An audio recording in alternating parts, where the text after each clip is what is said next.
Es más fácil decirlo así, no hay problema. Soy ingeniero de software, trabajo en Groupon actualmente.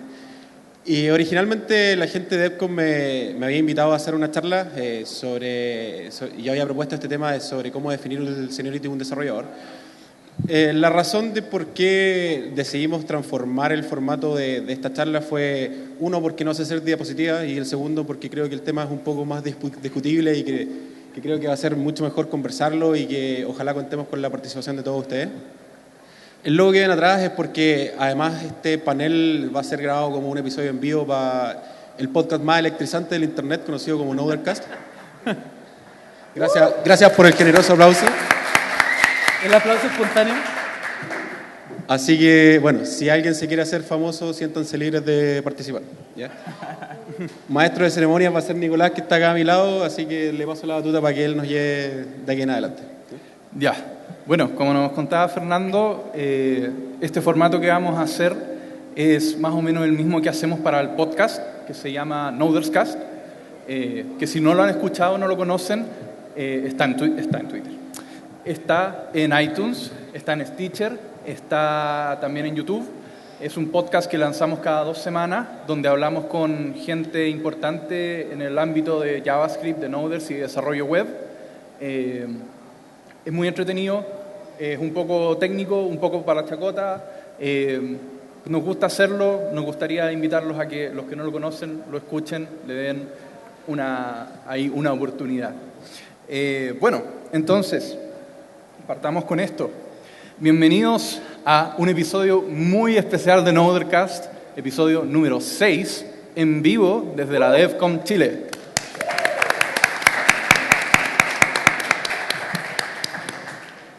Gracias. Bueno, junto conmigo está, como siempre, el panel, don Felipe. Hola. Ahora sí, perdón, me voy a acercar el micrófono. Hola a todos, ¿cómo están? Felipe Torres, @fforres en todos lados, salvo en GitHub, donde soy Forres con una F por temas de alcance. No me regalaron el link, solo nada que decir. Estamos también acá con don Luis Porras. Hola a todos, mucho gusto. @lporras16 en Twitter. Perfecto. Y bueno, yo, Nicolás Fernández, @elburaur en Twitter. Y estamos con nuestro invitado muy especial, don Fernando. Preséntate. Muchas gracias. Bueno, como mencionaba Nicolás y como les contaba al inicio, mi nombre es Fernando Larrañaga. Me pueden encontrar como Sabadú en Twitter. Soy ingeniero de software. Este es mi 10º año desarrollando y es una de las razones de por qué creo o de por qué pensé que era importante venir un poquito hoy día a hablar del tema del seniority. Dentro de los 10 años desde que yo salí de la universidad, que me puse a trabajar y desde que me metí, hice mi primer sistemita cuando estaba, en el cual me metí por la razón de la que muchos probablemente nos metemos, que es cuando van y te preguntan, oye, ¿sabéis que necesito hacer un sistema y tengo 150 lucas para hacerlo? Y en tu presupuesto eterno de estudiante decís, por supuesto, yo soy un experto en sistemas web, yo lo hago, encantado. Desde que hice eso hasta hoy, que han pasado 10 años, me he dado cuenta de algunas convenciones que nosotros tenemos dentro del mundo del desarrollo. Por ejemplo, ¿cuántos de acá son desarrolladores hoy día? La gran mayoría, ¿cierto? ¿Cuántos de ustedes se consideran desarrolladores senior? Yeah. Algunos levantaron la mano, quizás otros fueron un poco más tímidos, pero les aseguro que dentro de los que levantaron la mano se consideran senior por razones completamente distintas. Y es porque dentro de nuestra industria igual existen varios mitos. Nosotros hoy día no venimos a decirles como, oye, estos son los pasos para convertirse en un desarrollador senior, son los que tienen que seguir y son los que se tienen que fijar para decir, oye, este desarrollador es senior o no. Sino que es una guía de historias y de cosas que nos hemos ido dando cuenta con el tiempo y que hemos discutido con la gente acá de Noders y que creemos que está súper abierto a discusión y de la cual queremos que ustedes participen. ¿Por qué viene esto? Porque yo llegué a trabajar a Groupon el año pasado. Groupon desde afuera a veces se ve como que es una empresa más o menos chiquitita que vende descuentos y que vende cupones de depilación y dominó pizza. Pero la realidad es que Groupon es una empresa bastante grande y que existe world class. O sea, nosotros hoy día tenemos 7 centros de ingeniería que están repartidos alrededor del mundo. Santiago hoy día tiene 120 ingenieros trabajando acá y nosotros le damos soporte a 8 países. Y bueno, en Estados Unidos tenemos 3 centros de ingeniería más, tenemos algunos en India, tenemos en Berlín, en Dublín y en un par de lados más. ¿Y qué pasa? Que cuando yo llegué a trabajar a Groupon, yo llevaba 9 años trabajando como desarrollador y yo estaba convencido que era un desarrollador senior. pero convencido. Y llegué y me creía el cuento, llegué a la entrevista y dije, hoy soy un desarrollador senior. ¿Y qué pasa? Que afortunadamente pasé el proceso de entrevista, en mi teoría es que se equivocaron y por eso lo pasé, pero llegué a trabajar el primer día y empecé a conocer gente que trabajaba allá adentro y me di cuenta que al final del día bueno, yo no tenía nada de senior. Y me empecé a preguntar por qué, porque hoy día la definición de nuestra industria nos dice que una persona que lleva 10 años desarrollando es un desarrollador senior, ¿o no? Ok. Las 10.000 horas. Eso es bullshit. Y es un poco lo que venimos a conversar acá. Si alguien está en desacuerdo, por favor háganos saber para que lo discutamos. Pero ese es un poco uno de los mitos que venimos a derribar. Y es porque con el tiempo y con las experiencias que va pasando cada uno te vas dando cuenta que son ciertas cosas las que tiene que adquirir un desarrollador como va a convertirse en un desarrollador senior, o por lo menos para llegar a ser. Súper claro. Perdona, hay que repetir la ¿Cómo? primera. Yo- La pregunta es, antes de ser desarrolladores, para Fernando, antes de ser desarrollador Antes de llegar a Groupon. Groupon, ¿cómo fue tu experiencia con este asunto? Mira, yo salí de la universidad y me dediqué a emprender. Y lancé un software factory, así como mucha gente lo ha hecho. Un software factory probablemente de los más ordinarios que han existido acá en Santiago. Al nivel de que no teníamos muebles. Y el único mueble que teníamos era una caja de cartón, donde arriba teníamos una PlayStation, porque obvio, todas las empresas tienen que tener consolas. Donde hicimos una fiesta de Navidad, hicimos un desayuno y teníamos a un desarrollador a pata pelada sentado en el piso porque no teníamos mesa para preparar la comida y estaba haciendo pancito, así de ordinario. Y crecimos al punto en el que llegamos a tener 15 desarrolladores y firmamos algunos convenios de desarrollo con empresas más grandes y crecimos y eventualmente llegamos como a la cresta de la ola solo para perderlo todo y terminar quebrando y cerrando la empresa. Y después de eso me fui a trabajar a varias startups, trabajé en un dating site, trabajé en una universidad y trabajé en un montón de lados. Por lo que puedo decir hoy día que he tenido la suerte de pasar como por todo el espectro del ecosistema de empresas de desarrollo que tenemos en Santiago. Desde las startups más chicas, que son un poquito más relajadas y que no tienen horarios y que trabajan en polera, hasta, no sé, empresas de cobranza donde tenía que trabajar con corbata, de camisa y era uno de los ambientes más deprimentes por los que tuve que pasar. Ouch. Pero que fue afortunado porque también uno aprende ahí.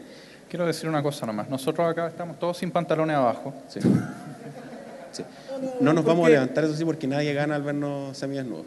Pero afortunadamente tuve la oportunidad de pasar por todo eso y también eso ha sido una experiencia de aprendizaje en ese sentido y que me ha ayudado un poco a darme cuenta de que al final el tema del seniority es más o menos relativo y que hay ciertas características que nos ayudan a llegar ahí, pero que es súper difícil decir como, ya, ok, esta es la métrica que nos ayuda hoy día como mercado a decir como, este es un desarrollador junior, este es un semi-junior, este es un semi-senior, este es un senior, califiquémoslos, paguémosles de acuerdo a eso y que el senior sea el que siempre tiene razón y el junior sea el que tiene que aprender de él. Que a la vez, al igual que el tema del seniority en sí, es un poco bullshit. ¿Por qué? Y conversaba con Luis antes de subir acá al panel. Acá, Luis. Yo le preguntaba a Luis que cuánto tiempo lleva desarrollando y Luis me contaba que llevaba 5 años. Y yo le preguntaba, y quizás esto también les pasa a muchos de ustedes, ¿cuántas veces ustedes se han dado cuenta que llevan 5, 7, 8 años desarrollando y llega un pendejo recién salido de la universidad con 3 meses y que te enseña una cosa que no sabías o que no tenías idea que existía? Y que claramente tú le decís, por supuesto, lo sube todo el tiempo. Absolutamente. Pero por dentro no tenía idea y al final ahí te vas dando cuenta de que tú podés tener muchos años de desarrollo, podés haber estado codeando mucho tiempo, pero al final del día no es tan así y siempre te quedan cosas nuevas que mejorar, cosas nuevas que aprender y cosas nuevas un poquito que darle. ¿Por qué? Porque hoy día a nivel de empresa, y te lo comento porque es algo que a nosotros nos pasa dentro de Groupon en nuestros procesos de selección, a veces cometemos el error de confundir dos conceptos que para mí son distintos, que es el concepto de antigüedad con el concepto de experiencia. ¿Ya? ¿A qué voy con esto? Es súper distinto un desarrollador que tiene 10 años de experiencia que una persona que ha pasado los 10 años haciendo exactamente la misma cosa. ¿Por qué? Porque como yo les comentaba, yo este año cumplo 10 años desarrollando, pero yo hasta que no cumplí 6 años desarrollando nunca en mi vida había tocado una API. O nunca en mi vida había tocado, por ejemplo, Git, o nunca en mi vida había tocado herramientas que son claves para el flujo de desarrollo hoy día. ¿Ya? Y eso va un poco de la mano, y va de la mano con la experiencia que tienen ustedes hoy día también, que vienen de backgrounds quizá un poco distintos a los míos, ¿no? Sí, puede ser un poco. En mi caso, para comentarles un poco de la relación, yo trabajé con Fernando antes de trabajar ahora en Groupon por las vueltas de la vida, y trabajé en este pequeño startup. Yo llegué después de la tostada de pan, o sea, cuando la cosa era un poco más estable. Pero trabajamos ahí y sin desmerecer, efectivamente de repente tú crees que estás como no sé si en el tope de la ola, pero desarrollando bien, cuando hay un mundo de posibilidades distintas que tú no estás considerando, y un poco dices, onda, estoy bien posicionado, sí, yo creo que, ok, esto es lo que debería seguir haciendo y no te abres a conocer temas nuevos. Y es lo que yo les comentaba a los chicos un poco antes en esta cosa previa que hacemos antes del podcast, de mantener una mentalidad de aprendiz, aunque sea el Douglas Crockford de cualquier lenguaje, mantener esa mentalidad de aprendiz y decir como ya, viene un cabro chico, 6 meses de salir a la universidad, ya, escuchémoslo. Puede hablar pura estupidez, pero escuchémoslo. De repente quizás tenga algún punto de vista que a mí no se me ha ocurrido porque, bueno, 20 años, 30 años desarrollando, quizás igual te encuadran un poco.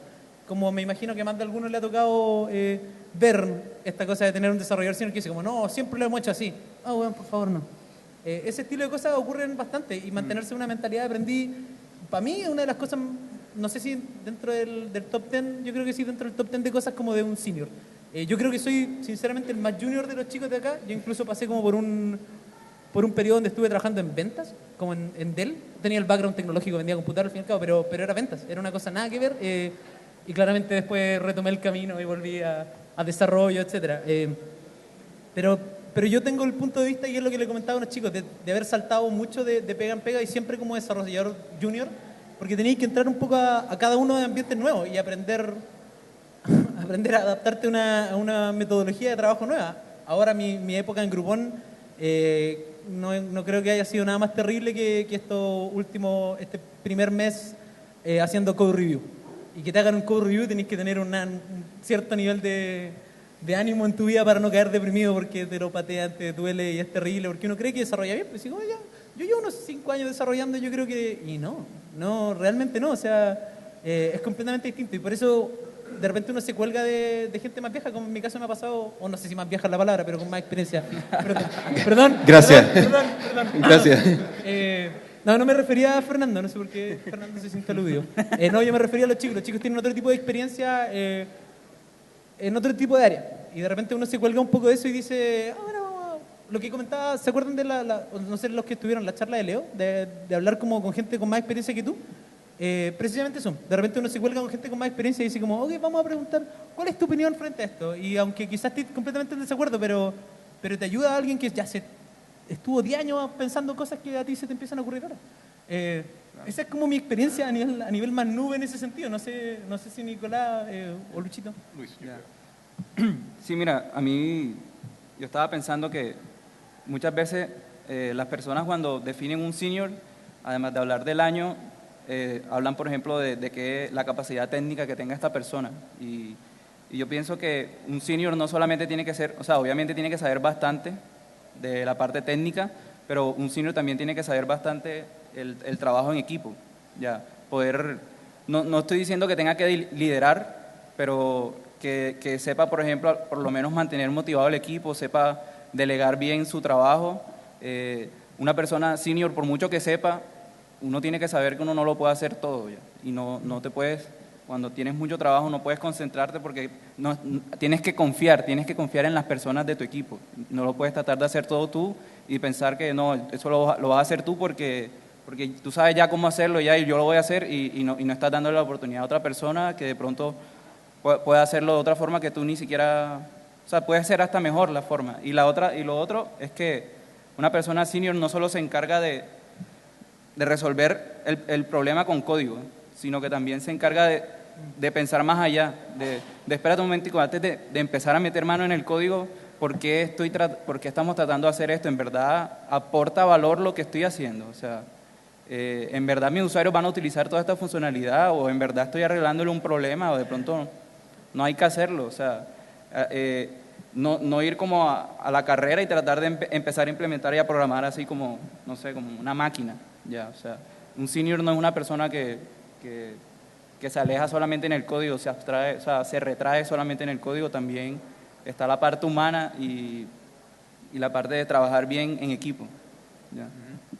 Sí, bueno, mi experiencia es un poquitito parecida quizás a la de Fernando. Para los que no me conocen, yo estudié diseño industrial.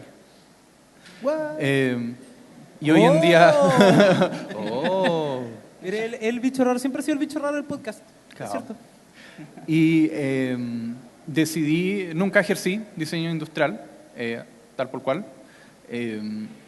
Yo decidí aprender a programar desde muy pequeño con un 386 jugando al Doom, al Prince of Persia, y empecé a ver el QBasic y esas cosas.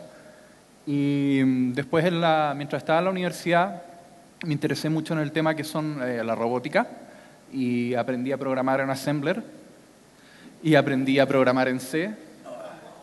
Y después, por supuesto, el salto que hubo de ahí fue aprender a programar en PHP, por supuesto, hacer WordPress. Y en el fondo, como que aprendí las cuerdas, como dicen, con WordPress, con PHP. Y me quedé finalmente trabajando como desarrollador en una oficina, de la cual después de un año me enfermé, me choreé, mandé todo a la cresta. Y dije, este lugar no es para mí, no es así como quiero trabajar, no es este el proyecto de vida, y no es esto el aporte que quiero tener al mundo o a la gente cercana a mí. Y decidí irme a trabajar con mi hermano, a formar una empresa, un emprendimiento donde íbamos a hacer software, íbamos a trabajar para la web, y íbamos a tratar de hacerlo de la manera que nosotros creíamos que era la mejor. Y así llevamos 5 años trabajando. No sé cómo, porque partimos con nada. O sea, yo tenía el computador y listo. Y no lo había cambiado hace 3 años desde que, no sé, una vez en la universidad. Así que no era muy rápido y no era muy entretenido trabajar en ese computador, con un CRT gigante. Mi experiencia con el Seniority básicamente es un poco lo que creo que se está dejando un poco ver que coincidimos todos nosotros, que este asunto de llevar 1 año, 2 años, 3 años, 4 años, 10 años, 40 años, no tiene absolutamente nada que ver con el nivel de expertise o el nivel de profesionalismo que puede tener un desarrollador.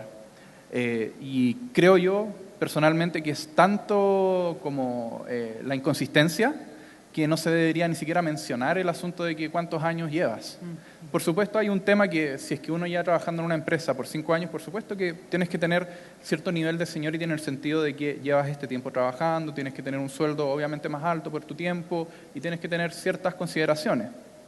Pero el asunto de llegar a una empresa y, oye, he andado dando botes cada 1 año, me cambio de empresa y llevo, no sé, 20 años desarrollando en un montón de lenguajes diferentes, posiblemente no dice nada de la capacidad de programación. Y de hecho, si es que veo una persona, como yo ahora estoy dedicado a aceptar gente y a contratar gente, si es que yo veo una persona que ha estado dando botes por muchos lados y no solamente que, no sé, 3 o 4 años, sino que toda su carrera ha sido andar dando botes por todos lados, me da una alerta.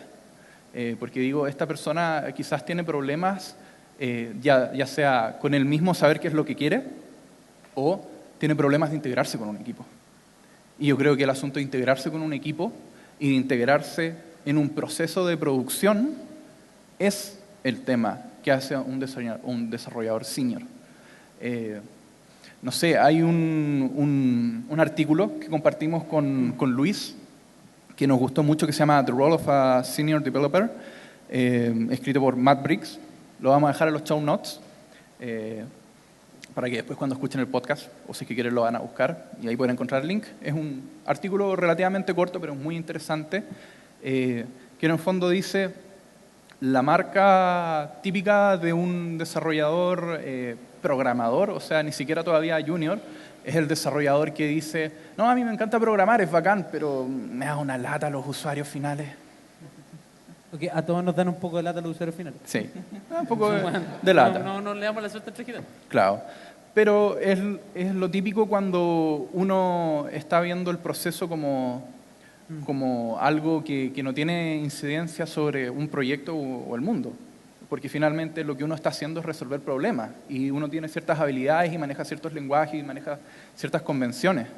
Pero al final lo que yo estoy haciendo no es muy diferente que lo que hace, no sé, una persona que está haciendo carpintería o que está barriendo la calle o que está haciendo control del tránsito. Lo único que estamos haciendo es aplicar nuestras skills y nuestros intereses y nuestra pasión para resolver problemas. Yo creo que, bueno, esa es la marca de un desarrollador senior. Entiende el problema. Sí, acá hay una pregunta. Ahí atrás primero. Sí, adelante. Vamos a acercar el micrófono acá. Lo tiene en la mano. Va a decir algo, parece. Chicos, Sí. muy interesante el tema. A su criterio, ¿cuánto o qué debería saber un desarrollador senior de arquitectura? ¿Puede existir un desarrollador senior que no sepa arquitectura o va por un carril separado? Mira, súper buena pregunta porque de hecho el próximo argumento que iba a dar iba relacionado con eso.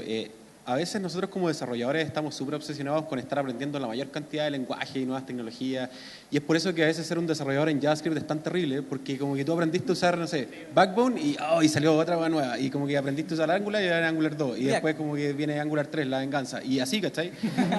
Y vaya a estar un montón de tiempo saltando de tecnología a tecnología, entonces al final adoptaste una librería nueva, hiciste los tutoriales, como que lo implementaste en un proyecto, pero nunca realmente entendiste qué es lo que hacía, ni cómo funcionaba, ni cómo optimizarlo, ¿cachai?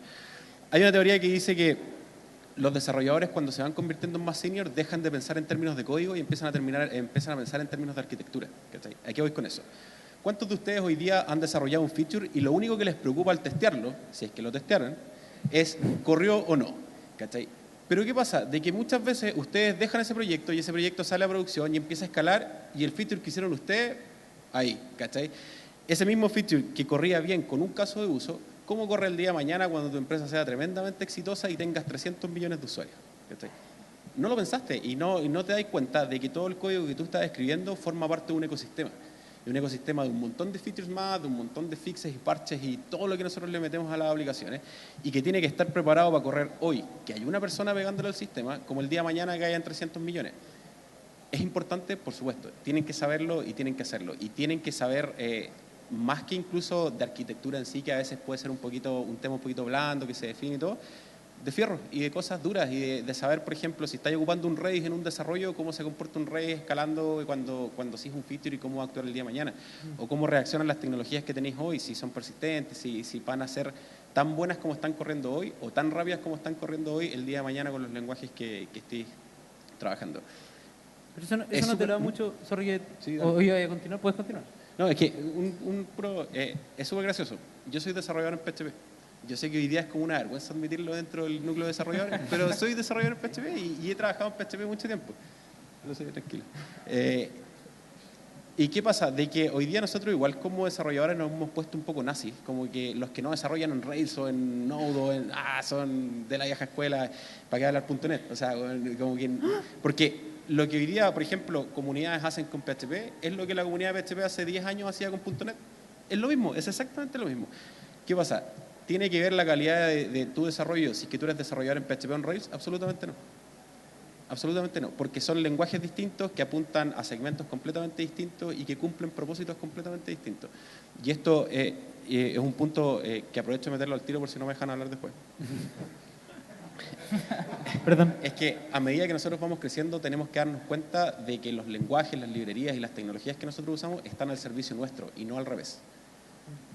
Todo sirve un propósito y todo sirve para un proyecto distinto. ¿Ya? No podemos ser tan nazis de decir como Node es lo mejor, a pesar de que sé que estamos en un podcast de Node, pero bueno. No, tienes razón. Pero sí, hoy día es muy bacán y la lleva. Pero ¿qué pasa? Que el día de mañana va a salir algo mejor y va a salir algo más rápido y que ande mejor y que tenga mejores comunidades y mejores librerías y va a pasar, ¿cachai? ¿De qué estás hablando? Y tenemos que aprender tenemos que aprender un poco. Está claro que esta es la última vez que me invitan, ¿cierto? Tenemos que tener claro que al final es como que nosotros fuésemos Batman, porque ante la duda siempre hay que ser Batman. Y las tecnologías con las que nosotros trabajamos como nuestro utility belt. Y hay que tenerlas ahí, hay que tenerlas disponibles y aplicarlas cuando el caso sea el más acertado, ¿no? Ahora sí, Felipe. Sí. Ya se me fue un poco el tema que te iba a preguntar, pero, perdón, básicamente esto de tener ese nivel de conocimiento de arquitectura va muy de la mano con precisamente haber tenido cicatrices de por medio. O sea, trabajando haciendo mantenedores toda tu vida y creando puros CRUD, claramente no vas a tener la experiencia de trabajar con Redis y escalar arquitectura, no sé, distribuida en 16 servidores. O sea, son temas completamente distintos. Y por ese lado creo que la experiencia va por eso. Un ejemplo súper preciso, pero súper cortito. Cyber Day. ¿Cómo? El Cyber Day es un desastre para los desarrolladores. Yo trabajo en una empresa de e-commerce. ¿Ya? Nosotros hicimos un plan de contingencia para prepararnos para el tema del Cyber Day en el que estuvimos 3 semanas y nos juntamos y planificamos y dijimos, ya, esta es la forma de mejor atacarlo y todo. ¿Qué pasó? El día del Cyber Day 12:01 de la noche, estábamos abajo. ¿Por qué? Porque tuvimos una falla a nivel de hardware que era imposible de determinar previo, ¿cachai? O sea, falló una interfaz de red en un servidor de caché, o sea, una que es imposible. Y el código estaba perfecto y el código era el mismo y la gente igual podía comprar si es que hubiese podido acceder al sitio, ¿cachai? Pero ¿qué pasa? De que si tu foco principal es el código y si tus desarrolladores están solamente preocupados del código, nadie se preocupa de lo otro y nadie se preocupa de detectar lo otro. ¿Cachai? Eso. Teníamos otra pregunta, ¿cierto? Sí, bueno, primero de todo, buenas tardes, gracias por el cast que están haciendo en vivo. Bueno, son dos consultas en realidad. Siempre se dice que el desarrollador o el que sabe programar, el núcleo, por así decirlo, odia el diseño. O dicen que odia el diseño. Ya. Entonces mi pregunta es, primero que todo, ¿ustedes como desarrolladores solamente se preocupan del núcleo? ¿O hay desarrolladores, o también se preocupan de desarrollar tanto lo gráfico, lo esencial? Y la otra pregunta me la ganaron, que era si uno tenía que preocuparse de un solo lenguaje. Ahora, la otra consulta que también les quería hacer es válido decir que uno es desarrollador? Por ejemplo, si usa una herramienta, ya sea NetBeans, ya sea Visual Studio, bla, bla, bla, versus una persona que usa Eclipse o que usa Mono Developers. Yo quiero tomar la bola aquí para la primera pregunta que hiciste, de que si es cierto que los programadores secos no le huyen al diseño, o si una persona, no sé, senior, tiene que estar pendiente también de la parte del diseño. ¿Es esa tu pregunta, no? Ya, bueno, yo considero que independiente del sistema que nosotros estemos programando, al final siempre los usuarios van a estar utilizando tu programa, y es muy importante que para ellos sea intuitivo de usar, o que la interfaz, no importa que no sea bonita, pero que sea clara, como que, y es muy importante para nosotros que sepamos un poco no de diseño, pero aprender un poco de experiencia de usuario, que últimamente está sonando como bastante, pero que en verdad es algo como de lógica, es como de sentido común, y no es nada o sea, muchas personas te lo pueden vender con muchas teorías o lo que sea, pero es simplemente aplicar el sentido común, y es muy importante, porque a veces las personas dejan de utilizar tu producto. Puede que tu producto sea, mejor dicho, te voy a poner un ejemplo claro. O sea, está Facebook, ¿verdad? Que todo el mundo lo utiliza. No sé si todo el mundo, pero bueno, mucha gente lo utiliza, tienen billones de usuarios. Y está Google, que quiso hacer como la competencia de Facebook y creó Google Plus, que funciona súper bien y tiene la parte de los Hangouts, está integrado y tiene un montón de cosas, la parte de los círculos, pero no lo usa tanta gente como Facebook. Ya.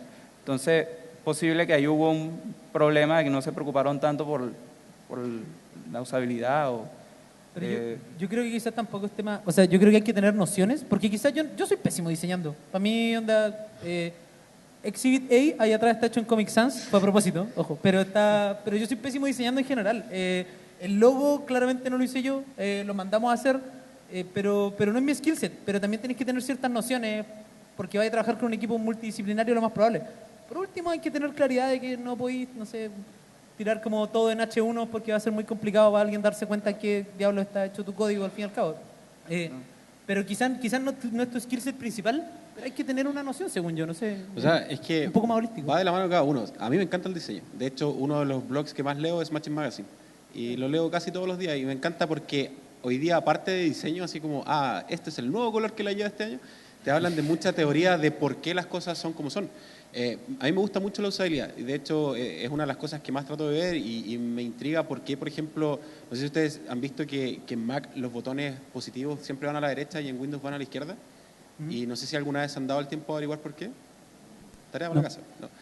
Porque hay teorías de que como nosotros leemos de izquierda a derecha, cuando tú estás leyendo, por lo general la opción que vas a presionar en un cuadro de confirmación siempre es la opción positiva.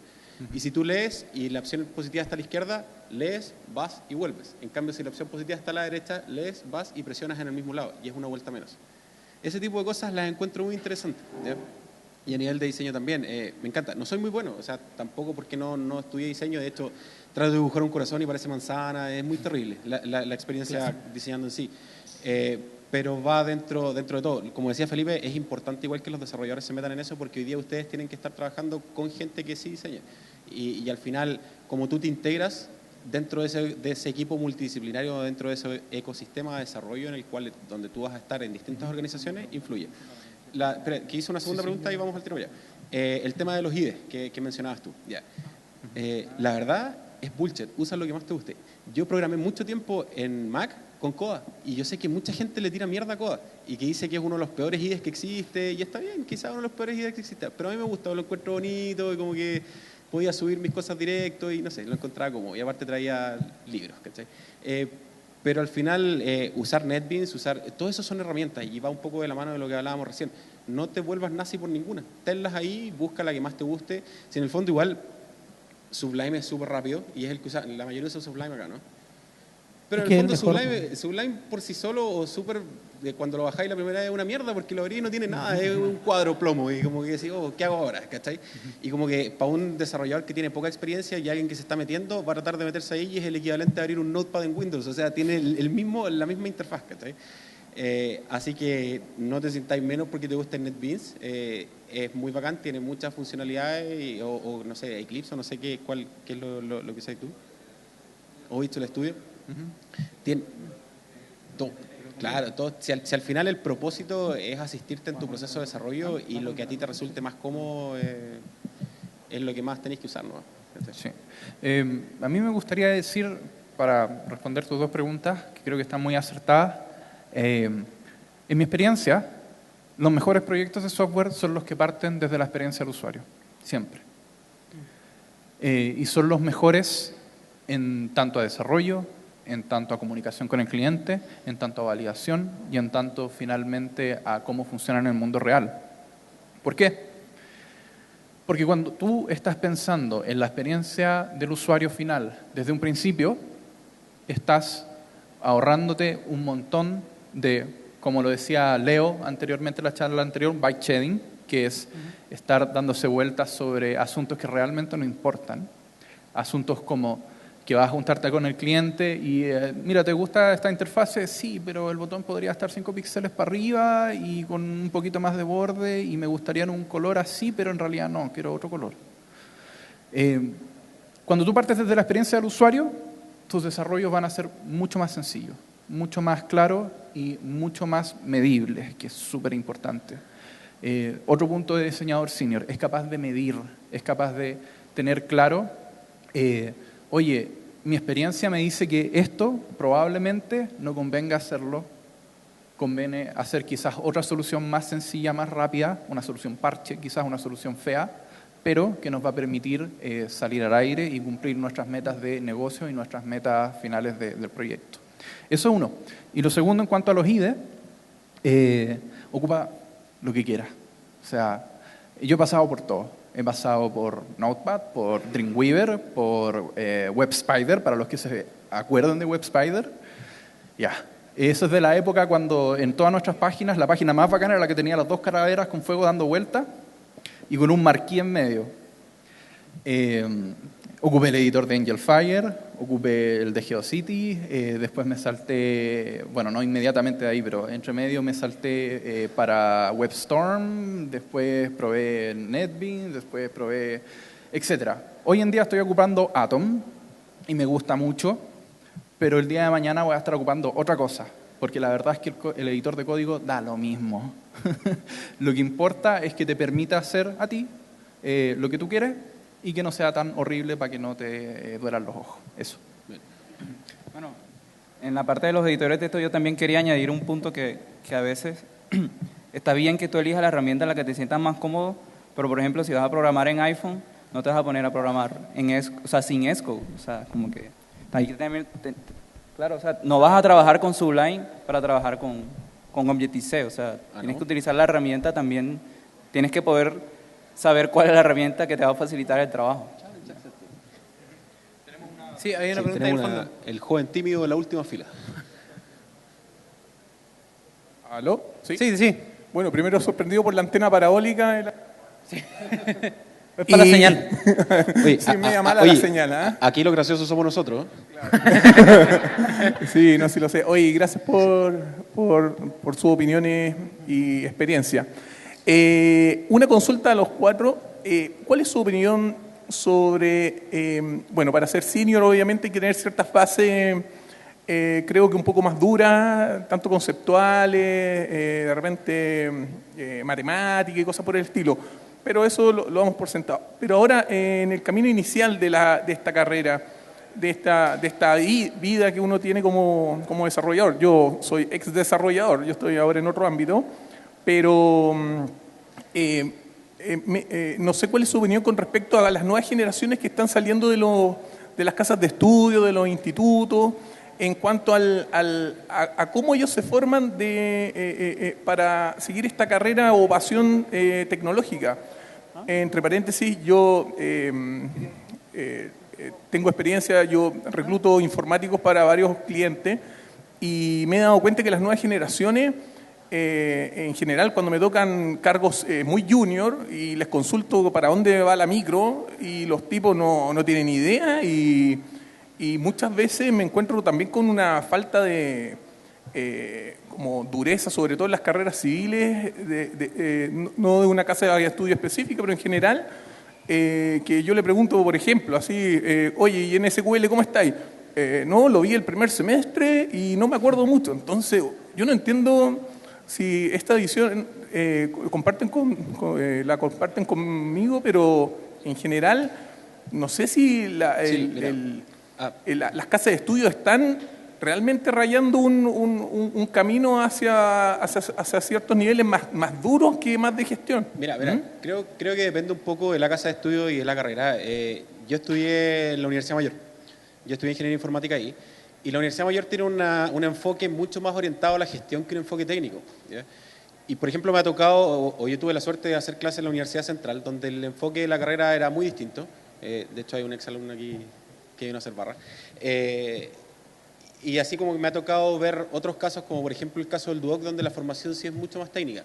Pero ¿qué pasa? Que lamentablemente, y yo creo que este es un problema que tenemos educacional a nivel país, los contenidos hoy día están sumamente desactualizados.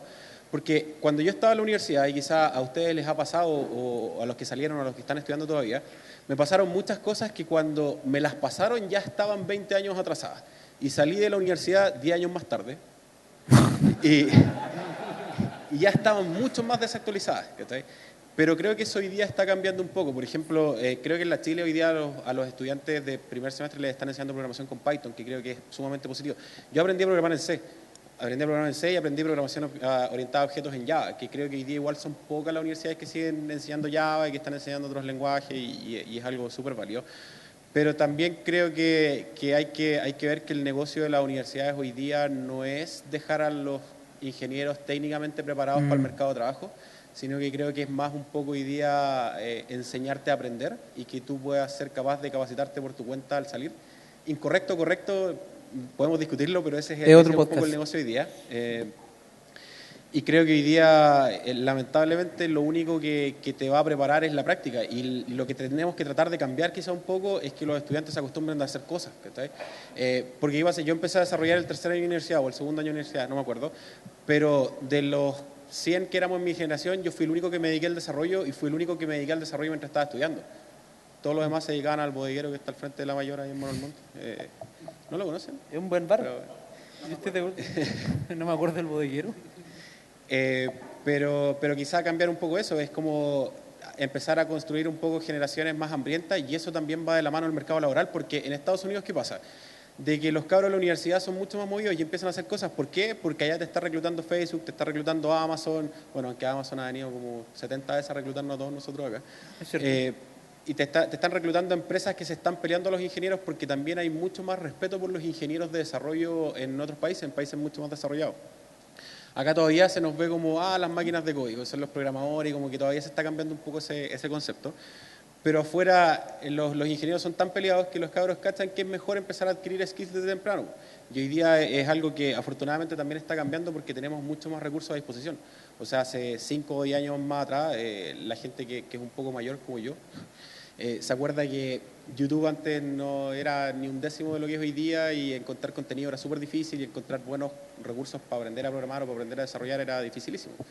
Pero hoy día no lo es y por eso también tienen esa ventaja y creo que va por eso. Para amarrar un poquito la idea, creo que hay que empezar a cambiar la mentalidad más de los estudiantes que de las casas de estudio. Yo quiero agregar algo bastante rápido. Yo creo que, obviamente, más allá de que las casas de estudios enseñen esto otro, yo creo que esto es como mi opinión personal. Las opiniones vertidas en este programa son netamente mías, todas. Básicamente yo creo que hay un problema con la metodología y, digamos, la clásica educación en general. Yo creo que la mejor forma de aprender algo, de verdad, es equivocándose, es metiendo la pata. Y yo creo que ese es el gran problema de los colegios, las universidades y todo, porque nos acostumbramos a que hice el trabajo bien, me saqué un 7. Eso no significa, con todo respeto, no significa nada en el mundo real, no significa absolutamente nada. En cambio, si es que las universidades nos enseñaran a equivocarnos mucho y a enseñarnos a pararnos después de equivocarnos, a cómo aprender eso, sería muy diferente. Si es que en vez de estar evaluando, completaste la tarea, estuviéramos evaluando realmente, mira, qué tan flexible fuiste, qué tan resiliente fuiste para afrontar este espacio donde te caíste. Que en realidad tú puedes hacer algo muy bien, pero siempre te vas a caer en algo. Todo es un trade-off. Yo creo que va por ahí la cosa y quizás por ese lado coincido mucho con lo que dice Fernando, que los chicos, por ejemplo, en Estados Unidos, están en eso. O sea, están ahí en su casa de estudio, etcétera, pero tienen proyectos de código abierto, están ahí en la meca básicamente y están ahí en la vida real todos los días. Eso. Bueno, Luis. Bueno, yo quería agregar que cuando las personas recién salen de la universidad, o sea, tienen que salir como buscando más conocimiento. ¿Ya? Si una persona sale de la universidad pensando que ya lo aprendió todo, yo creo que ahí hay un problema grave. ¿Ya? Por otro lado, esa búsqueda de conocimiento que uno tiene uno también que buscar las comunidades que existen. Si te gusta el desarrollo, tienes que buscar si hay grupos meetups, si hay podcasts, si hay cualquier cosa en la que tú puedas interactuar con otras personas, aprender de otras personas que sepan mucho más que tú, aprender de las experiencias que ellos te cuentan. Este tipo de eventos también son importantes.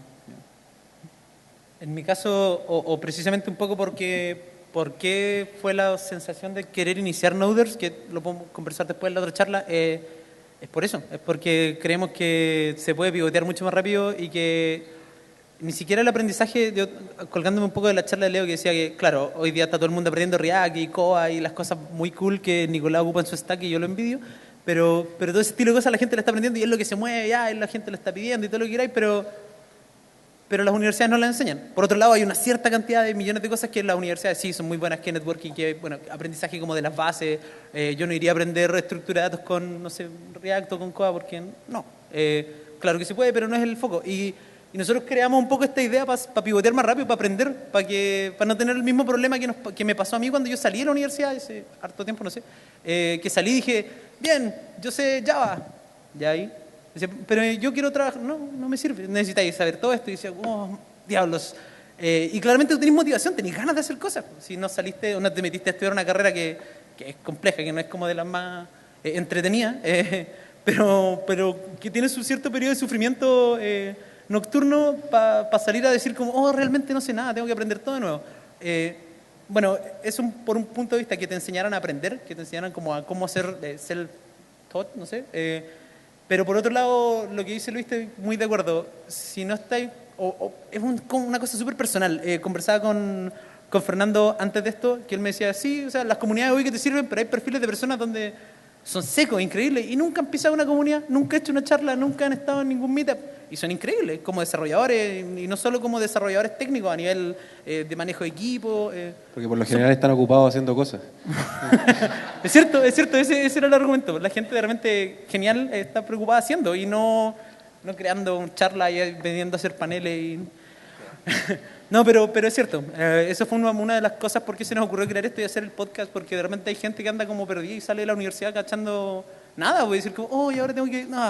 Ya, si eso ocurriera, si este estilo de cosas te ocurrieran 2 años antes de la universidad, ¿Cuánto tiempo te ahorráis después de que salís yendo a millones de entrevistas donde realmente no te van a contratar porque no sabéis lo suficiente? O lo suficiente que te pide el mercado. Sí, yo quiero dar un dato, y yo creo que lo compartimos entre por lo menos nosotros tres. Porque todavía no sabemos. ¿Cachai cómo me excluyen? Uno viene buena onda, ayudarlo a promocionar el podcast y te tratan así. Sí, así pasa, tenés que hacer tu podcast. Okay. Ahí nos invitáis. No, así bullying.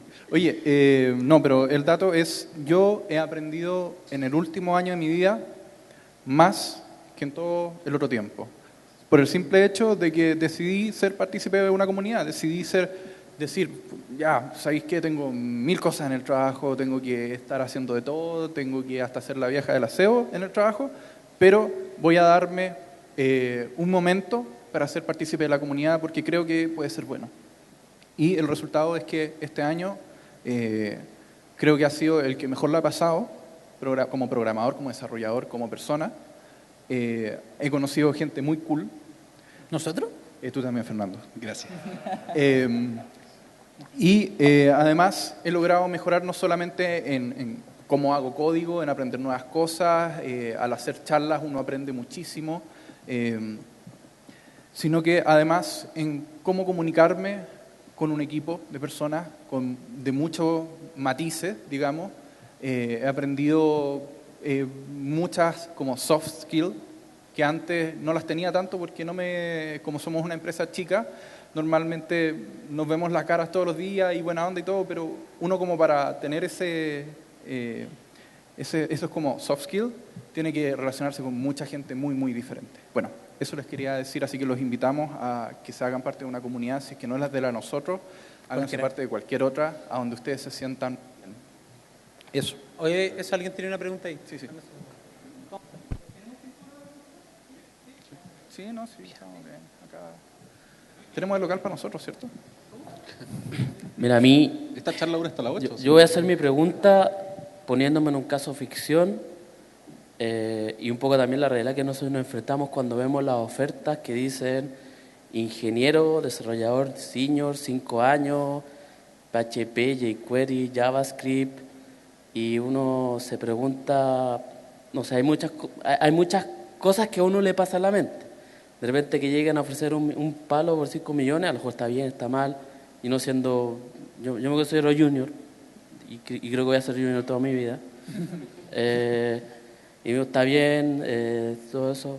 Me pregunto, ¿qué harían ustedes? ¿Cómo lo harían? Si buscan una persona considerada desarrollador senior, ¿qué le dirían a esa empresa que ofrece esa oferta?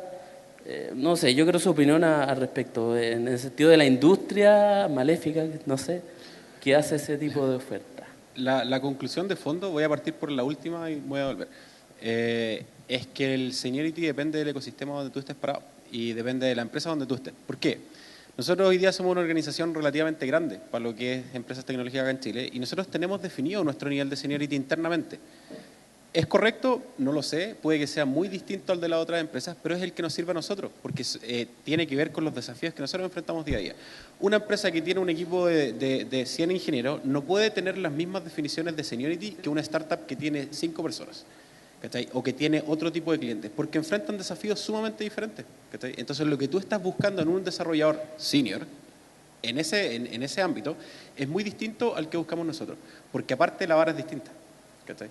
Y eso va un poco de la mano con lo que yo te hablaba al inicio, de que yo llevaba 9 años desarrollando, me consideraba senior, llegué a un ambiente donde había guanes mejores y me di cuenta que no lo era, ¿cachai? Porque quizás en los ambientes donde yo estaba, para el ecosistema en el que estaba, para ese súper chiquitito, sí lo era, ¿cachai? Entonces va un poco de la mano de eso. El tema es que yo creo que al final esos avisos que tú te refieres, que dice como busco desarrollador senior que sepa estas cosas, a veces es un poco para espantar a ciertas personas. Y este es como un consejo. Yo no sé si alguien está buscando trabajo acá, pero el flaco ahí atrás está reclutando informativo. No, y que a veces ven avisos en Get On Board o no sé, en cualquier otro portal y dicen como, no tengo la... o en Hackealo.com. Chiquillos, saluden, digan, y ven Hackealo es cierto el aviso, nuevo sponsor de nuestro podcast. ven cierto aviso y dicen como, hoy esta empresa es súper cool y el trabajo se ve súper cool, pucha, pero es que a mí no me da la talla. No, postulen igual, bueno, postulen igual y por último no los van a llamar, pero no sé, pues no pierden. O sea, al final todas las oportunidades más claras que pierden son las que ni siquiera se atreven a hacer. Yo les aseguro que la persona que puso el aviso de que está buscando un senior no sabe lo que es un senior, así que fácilmente pueden engañarla. Díganle ustedes lo que es. Prueba clara de eso es que estoy trabajando en Groupon.